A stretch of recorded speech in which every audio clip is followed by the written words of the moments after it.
Pada pertemuan sebelumnya, kita telah membahas tentang pengertian dan unsur dalam teks resensi. Nah, pertemuan kali ini saya akan menjelaskan tentang kaidah kebahasaan dalam teks resensi. Jadi, kaidah kebahasaan menggunakan konjungsi atau kata penghubung. Nah, konjungsi ini ada 3 yang biasanya digunakan dalam teks resensi. Yang pertama, konjungsi penerang, yaitu menerangkan atau menjelaskan suatu hal. Contoh, yakni, yaitu, merupakan, atau bahwa. Yang kedua, konjungsi penyebab yang berhubungan dengan sebab akibat. Contohnya, karena, sebab.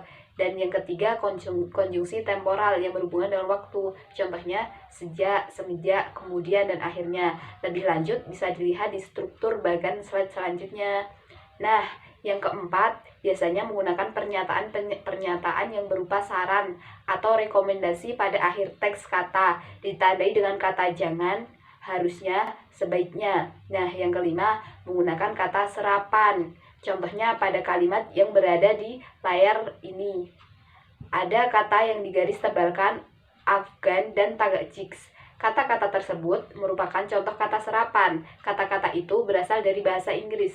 Memang dalam perkembangannya, memang bahasa Indonesia menyerap unsur dari berbagai bahasa, baik dari bahasa daerah maupun bahasa asing. Salah satu masalah yang dihadapi dalam penulisan unsur serapan tersebut adalah penyesuaian ejaan dari bahasa lain itu ke dalam bahasa Indonesia. Khususnya dengan bahasa asing, ejaan-ejaan itu yang berlaku dalam bahasa Indonesia. Nah, untuk pertemuan berikutnya, Ibu harap kalian mengerjakan buku paket halaman 226 sampai dengan 229, membaca kedua teks dan menganalisis kebahasaan teks tersebut. Ada cerita toilet dan tips dan trik jago main Rubik.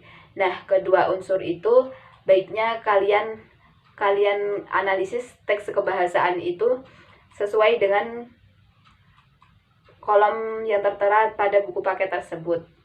Nah, sekian pertemuan pada kali ini.